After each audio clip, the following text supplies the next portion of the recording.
Ex-Manchester United player exposes the club's biggest problems when he was at the club last season in Raphael Varane. More bad decisions by those at the top of Manchester United have been exposed. The finances, the Dan Ashworth situation. We've got more updates on Quenda's transfer. Terms are agreed. How close is that deal? Is that going to be the next signing? Not every player has turned on Ruben Amorim. There is more leaks and giving more detail about the situation in the dressing room.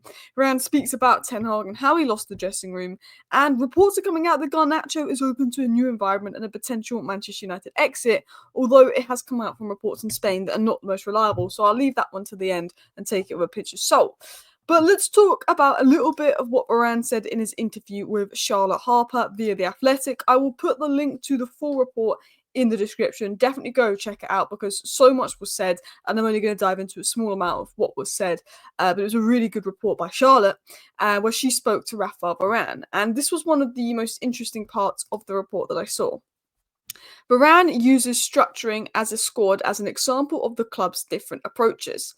At Madrid, you can see that for years there has been a framework. A player is added, some leave, but there's always a solid foundation. When you recruit young, talented players, they have to learn before they can play. It gives them time to develop. When I arrived at the age of 18, I had no responsibilities in the dressing room. I was just there to learn. At United, they can recruit a very expensive young player, Rasmus Højlund, for example, and immediately play him with all the responsibilities in a very difficult league. He's got a huge weight on his shoulders straight away. And Rafa Varane is spot on. I think this, in my opinion, is the biggest problem that United have had in recent years compared to Manchester City, compared to Liverpool, compared to Real Madrid. We go out there, 50 million on Lenny Euro, 72 million on Rasmus Højlund, and we've got Garnacho and Maynard that are such key figures now. And these young players that have no experience are there expected to lead the dressing room when the going gets tough because we don't have that solid foundation. And at Real Madrid, they always had that solid foundation. Varane didn't just walk into that starting 11 at age 18. He had to fight. He had to learn. He was the backup. Endrick's not playing many minutes. Arda Güler would walk into this 11. He's not playing many minutes. And it's right. One of the biggest problems at United is we keep recruiting these young players, but until we've got a bit of stability, these young players, it's not the best environment for them to thrive. You see a lot of players leave United and become better because they got stability. We need to create stability. I'm all for bringing in Quenda. We're going to talk about him in a second. A 17-year-old wingback. Dorgu, a 20-year-old wingback. But we need to make sure that we go, yeah, you know what? Let's get Victor Osimhen. Let's get Matheus Cunha, proven. Matheus Cunha, Premier League. Victor Osimhen, proven at top.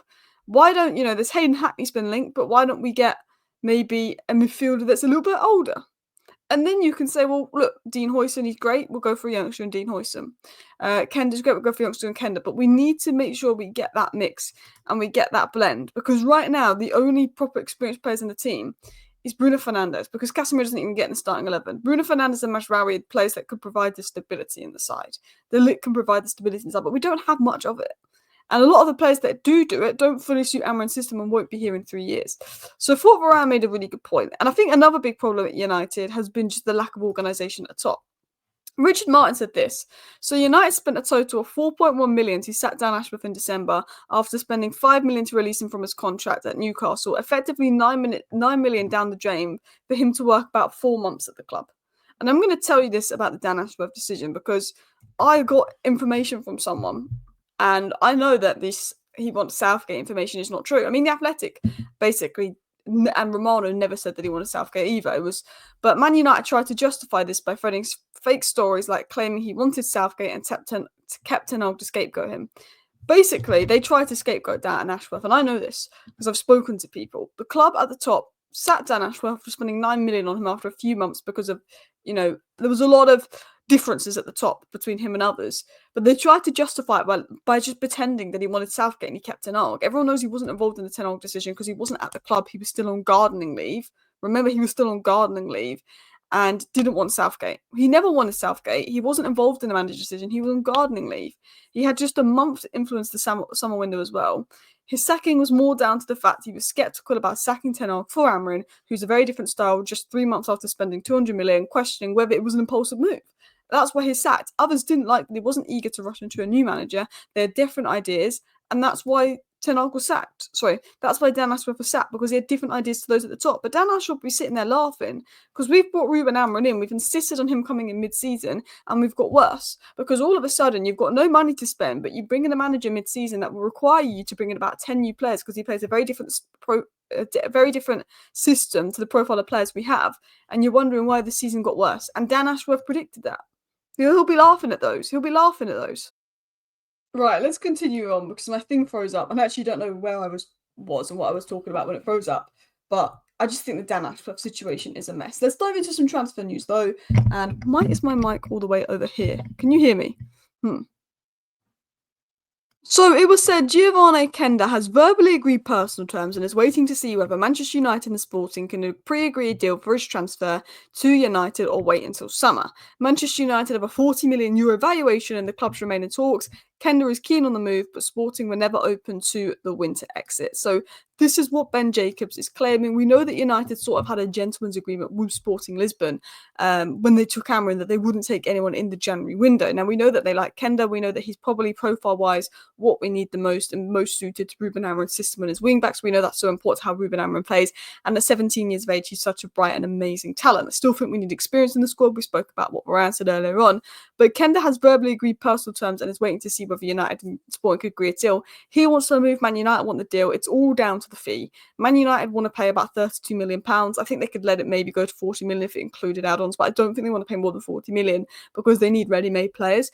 Sporting know that Man United are in. They've took Amorim. They're a little bit desperate. I think they're trying to hold out and see if we'll pay something like €50 million when we only want to, £50 million when we only want to spend £30 million. It's more of like there's a 15 million valuation in valuation and fee. Now I think that we could probably be able to get him for around €40 million. I think that is fair. I think he's young, he's raw, he's a wing back. I think that £33 million is a fair deal. I wouldn't want to spend more than £40 million on Quenda. I think he's great, but Man Utd could also be coming through the academy and could be that kind of player as well. I think I've got to look at it and say I don't want to spend more than 35 million on a wing back. I think with Kirk as being 40 million as well, I think he's a much better player with a bit more experience. But I like Quenda. It's one to watch. I think this will probably be the next transfer signing at Manchester United. In terms of other transfer news, the iPaper were now saying that United are interested in Ipswich Town's Liam Delap. He would be 40 million. If Ipswich get relegated, we'll be easily able to pick him up for 40 million or less, which I can see us doing if we cannot get a Victor Osimhen or a Victor Gyökeres as well. This has also been confirmed by Ornstein and Whitwell in the past in regards to Liam Delap and United's interest. Other news came out from Sean Connolly. This is in regards to the leaks going on at Manchester United, saying this is the perception that a handful of individuals have information regarding the club is flawed. He said a small cohort of the first team is disenchanted. However, this is the same crop that aired grievances about Ten Hag. What he's saying in regards to the leaks that the players don't trust Amorim's system anymore and are sort of worried about Amorim's system and think he can change it. He's saying that this is only a small portion of the players. These were the same players that are acting up under Ten Hag. The majority of the players are behind Amorim. Now, I sort of felt that way when reading the leaks. My assumption is there's probably 2 or 3 players in the club that are a bit unsettled with Amorim, and they're probably the ones leaking information. They're probably the same ones leaking information about Ten Hag, and probably they should just accept they're not good enough rather than leaking information trying to get another manager sacked. I think the majority of the players have seen what he's done at Sporting, know it's going to take time and patience, know it's going to take adaptations, and are behind Amorim. I think there is elements of doubt just because of how bad we are, and I think that's somewhat normal. But I think the leaks have probably been in the media when Samuel Lucas and Chris Wheeler put out information. It's probably only 1 or 2 individuals in the squad, and I feel like it is always wrote to sound more maybe dramatic or more problematic than it is. I don't think there's too many issues in the dressing room with Manchester United and Ruben Amorim as well. Now, Ralph Varane did an interview with Charlotte Harper over on The Athletic. I will put a link in the description. Definitely go check out the report. And he obviously spoke in that interview about Ten Hag's method and the dressing room and the relationship with the players, and actually gave a little bit of insight into what went down. He spoke about how like Ten Hag would want, to sort of gain respect through maybe fear.